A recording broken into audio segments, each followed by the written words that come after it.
नमस्कार विद्यार्थी मित्रांनो, स्वागत आहे तुमचं आपल्या YouTube चॅनलवरती. तर मित्रांनो, विधी व न्याय विभाग अंतर्गत जी कंत्राटी भरती होणार आहे त्याचा जी-आर प्रसिद्ध झाला आहे. तुम्ही इथे पाहू शकता 2 एप्रिल 2024 रोजी हा जी-आर प्रसिद्ध झाला आहे.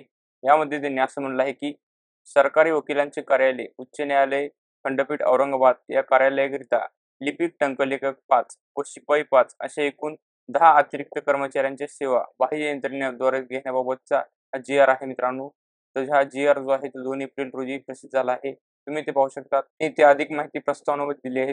विधी व न्याय विभाग शासन निर्णय 18 एप्रिल 2023 अन्वये कार्यासन 8च्या अधिपत्याखालील 13 सरकारी वकील कार्यालयांच्या स्थापनेवरील पदांचा सुधारित आकृतीबंध निश्चित करण्यात आला आहे.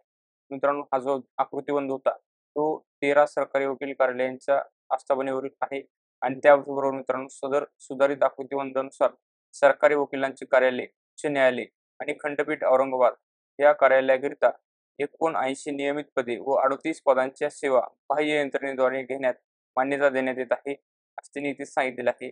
मान्य उच्च न्यायालयासाठी बांधण्यात आलेल्या नवीन इमारतीमध्ये कार्यरत झालेल्या फौजदारी न्यायालयांचे व सरकारी वकिलांच्या कार्यालयांचे अंतर जास्त असल्याने आणि कर्मचाऱ्यांची बैठक व प्रकरणे ठेवण्याची व्यवस्था जुन्या इमारतीतच असल्याने या कार्यालयाकरिता अतिरिक्त 5 टंकलेखक व 5 शिपाई अशा एकूण 10 अतिरिक्त कर्मचाऱ्यांची सेवा बाह्य यंत्रणेद्वारेच घेण्यास मान्यता देण्याबाबतचा प्रस्ताव विधी व न्याय विभाग शाखा छत्रपती संभाजीनगर कार्यालय संदर्भ क्रमांक 3 येथील पत्रान्वये सादर केला होता.